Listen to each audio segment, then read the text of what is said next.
سماجی کاری 72۔ میرے پاس ایک خیال تھا جسے میں شیئر کرنا چاہتا تھا۔ میں ایک ایسی چیز پر غور کر رہا تھا جس کے بارے میں لوگ عام طور پر شکایت کرتے ہیں، خاص طور پر والدین۔ کسی شخص کی جوانی کے دوران ذمہ داریوں کی کمی اور روزمرہ کے مشترکہ نظام الاوقات کا اشتراک کرنے کی وجہ سے، جیسے کہ ایک ہی اسکول میں جانا، لوگ دوسروں کے ساتھ مضبوط اور قریبی رشتے بناتے ہیں، جیسے بہن بھائی یا دوست۔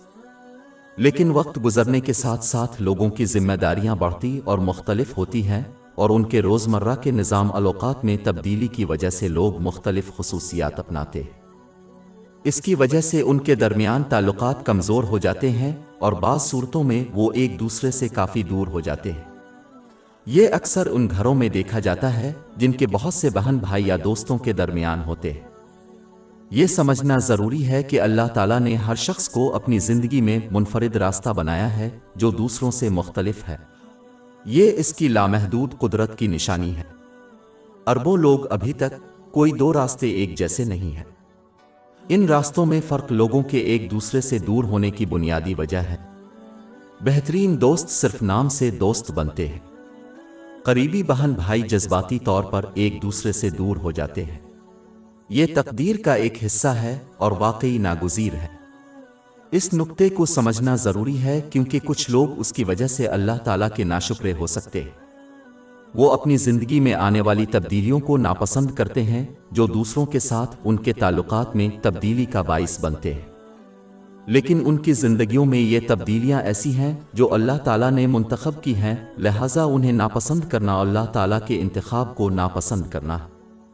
ایک مسلمان کو چیزوں کو مثبت انداز میں دیکھنا چاہیے، یعنی انہیں امید رکھنی چاہیے کہ آخرت میں ایک دن وہ مضبوط رفاقت جو انہوں نے کسی کے ساتھ بانٹ دی تھی وہ ایک بار پھر جعلی ہو جائے گی، لیکن اس سے کہیں زیادہ بلند اور اٹوٹ سطح پر۔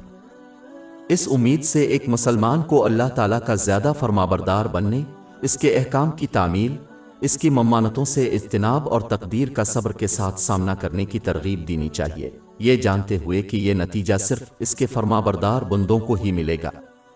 اس کے علاوہ یہ ایک مسلمان کو اپنے ساتھی کی خواہش اور دعا کرنے کا باعث بنے گا کہ وہ اللہ تعالیٰ کی اطاعت میں زیادہ محنت کرے۔ سنن ابو داؤد نمبر 1534 میں موجود حدیث کے مطابق یہ عمل صالح ہے۔ جامع ترمذی نمبر 2515 میں موجود حدیث پر عمل کرنے کا بھی ثواب ملے گا۔ یہ نصیحت کرتا ہے کہ کوئی شخص اس وقت تک سچا مومن نہیں ہو سکتا جب تک وہ محبت نہ کرے دوسروں کے لیے جو وہ اپنے لیے پسند کرتے ہیں۔